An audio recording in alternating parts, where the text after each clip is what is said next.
Hi, welcome to QuBites, your bite-sized pieces of quantum computing. My name is Rene from Valorem Reply, and today we're going to talk about how you should be prepared with your data for quantum computing. And for this, I'm very honored to have a special expert guest today, Andrew Fletcher. Hi, Andrew. Welcome to the Hi, show. Rene. Well, thank you. Glad to be here today. Can you tell us a little bit about yourself and your background and how it relates to quantum computing and data? Yes, absolutely. So I've been in and around data and analytics for quite some time now, and really watched the progression from being involved in just executive reporting dashboards through to data warehouses, along the way to advanced analytics, data science, machine learning, and now with the advent of quantum computing, I think we're beginning to see a new frontier. Awesome. Well, that's an impressive experience here. And can you tell us a little bit, what are the current benefits of large data analytics and what is the return of investment we're already seeing with clients? We're seeing a number of benefits for our clients, and really the benefits of moving from just reactive reporting, what happened yesterday, to kind of the prescriptive based on what happened. Here's what we think might happen, and you might be prepared for this, all the way to predictive. And the ROI comes in a variety of ways. We see customers where now they're taking in really beginning to recognize data is an asset that can be utilized, just like infrastructure assets or buildings or vehicles, those types of things that, it in many cases, customers who've taken advantage of that have begun to see data almost as a product that they're now reselling managed services to their customers, warranty information, managed services. So in some cases, we see the utilities, they know more about perhaps the air conditioning units in the machines than the manufacturer of those machines, because they now are able to monitor and take a look and mine the data for the information that's available. Right. So a number of ways that companies are able to monetize that data asset, either finding the insights or actually turning the data and selling it back to their customers, because they've been able to uncover insights and opportunities within the data. That makes a lot of sense. And I think some companies, that's a main asset actually, right? It's like all the data they gather throughout all the years. Of course, social media, but also like self-driving cars, right? Like all the sensor data that is being captured. I mean, this is a key component. And so like, well, yeah, totally valuable asset. And when we think about quantum computing and all the, advantages and benefits we're going to see, what do you think are some of the challenges when some of these companies, when they have these large amount of data, what are some of the challenges basically if you want to apply quantum computing to it and quantum inspired optimization, and how can that help actually?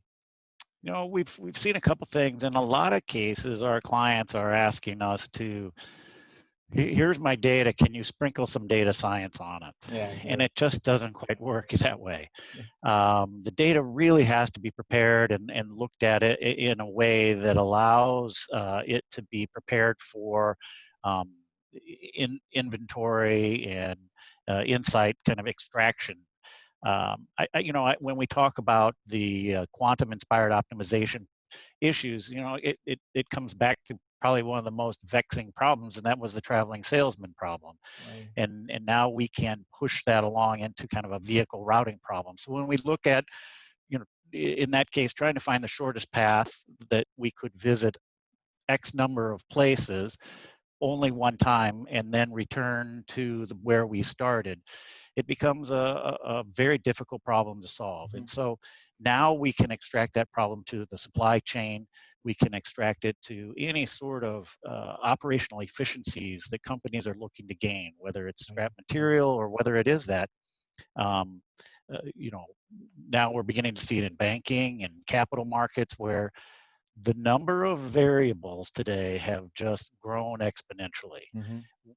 You know, there was a time where our data scientists often could look at the data set and the answers would begin to come to them because they recognized, and there were a fairly insignificant amount of variables.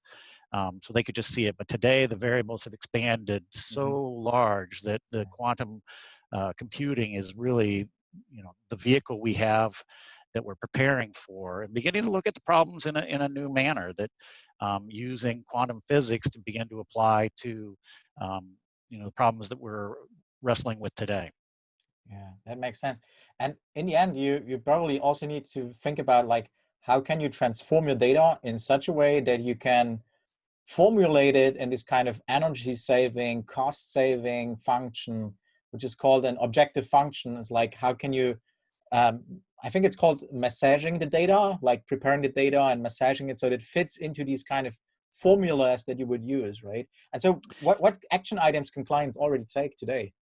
Well, we're seeing a couple things, and I think really what you're talking about is kind of the data wrangling piece there, where we bring it in and we model it, and that's a lot of, I think, how they can begin to prepare for quantum computing as it becomes more mainstream. And so it's focusing on how to model kind of the exponential problems differently, applying the properties of quantum physics to information management, looking at their data, thinking of algorithms and models in a new way, so that there's quantum inspired solutions that we can begin to apply to the data sets. So I think that's the first kind of piece to prepare. I think the second piece is to really, find relevant business use cases within your business. So don't just kind of do the scatter approach, but let's narrow it and find a use case where you really think there's a high value opportunity to be solving and applying your energies towards. I think the third area really is to think about a quantum workforce.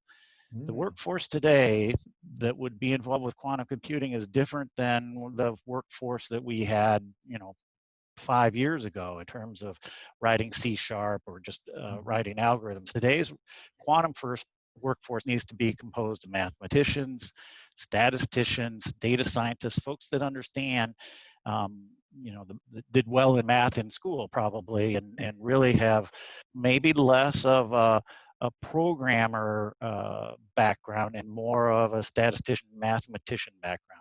Yep. I think the other thing that they can do is they can look to vendors. They can think about joining the Microsoft Quantum Enterprise Acceleration Program.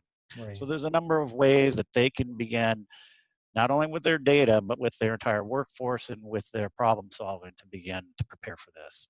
Well, that makes a lot of sense. And one of the partners that already has access to Azure Quantum to quite elevated level are we, right? So we can also help to solve these challenges.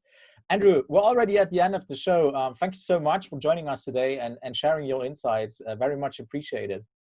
Well, Rene, I appreciate your having me today. There's much work to be done, but we're certainly seeing that we can get there from here. So awesome. It's been a pleasure speaking with you.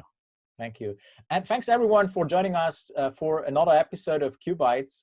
Watch our blog, follow our social media channels to hear all about the next episodes and when we release them.